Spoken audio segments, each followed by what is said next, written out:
دوستو، آپ نے قابیل اور حابیل کا نام ضرور سنا ہوگا۔ یہ آدم علیہ السلام کے دو بیٹوں کا نام ہے۔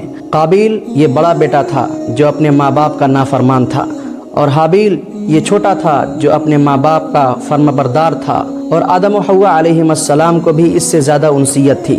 ایک حسین و جمیل لڑکی جس کا نام اقلیمہ تھا، قابیل اس کے ساتھ شادی کرنا چاہتا تھا، لیکن آدم و حوا علیہ السلام نہیں چاہتے تھے کہ اس کی شادی قابیل کے ساتھ ہو، بلکہ وہ چاہتے تھے کہ اس کی شادی اپنے چھوٹے بیٹے حابیل کے ساتھ ہو جو ان کا فرمانبردار تھا۔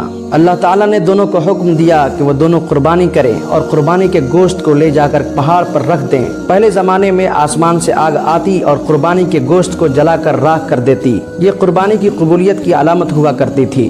چنانچہ دونوں نے اپنی قربانی کی اور پہاڑ پر لے جا کر پیش کر دیا۔ آسمان سے آگ آئی اور حابیل کی قربانی کو جلا کر راکھ کر دیا۔ اس کے بعد آدم و حوا علیہ السلام نے اقلیمہ کی شادی حابیل کے ساتھ رچا دی۔ اب قابیل اپنے بھائی حابیل کا دشمن بن گیا اور اس نے کہا کہ میں تجھے قتل کر دوں گا۔ چنانچہ اس نے اپنی اس چھوٹی سی خواہش کی بنا پر اپنے سگے بھائی کو قتل کر دیا۔ یہ روئے زمین پر سب سے پہلا قتل تھا۔ جب اس نے اپنے بھائی حابیل کو قتل کیا تو اسے سمجھ نہیں آیا کہ اپنے بھائی کے ڈیڈ باڈی اور مردے لاش کو کہاں دفن کرے۔ اسی دوران اس نے ایک کوے کو دیکھا کہ ایک مردے کوے کو وہ زمین کے اندر کھود کر دفنا رہا ہے۔ چنانچہ اس نے بھی اپنے بھائی کو زمین کے اندر چھپا دیا۔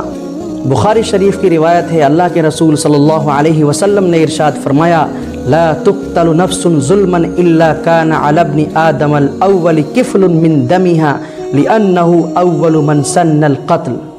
فرمایا کہ جو آدمی بھی ظلم کے طریقے پر قتل کیا جاتا ہے تو اس کے خون کا ایک حصہ آدم کے سب سے پہلے بیٹے قابیل پر ہوتا ہے، اس لیے کہ وہ پہلا آدمی ہے جس نے قتل کا طریقہ نکالا۔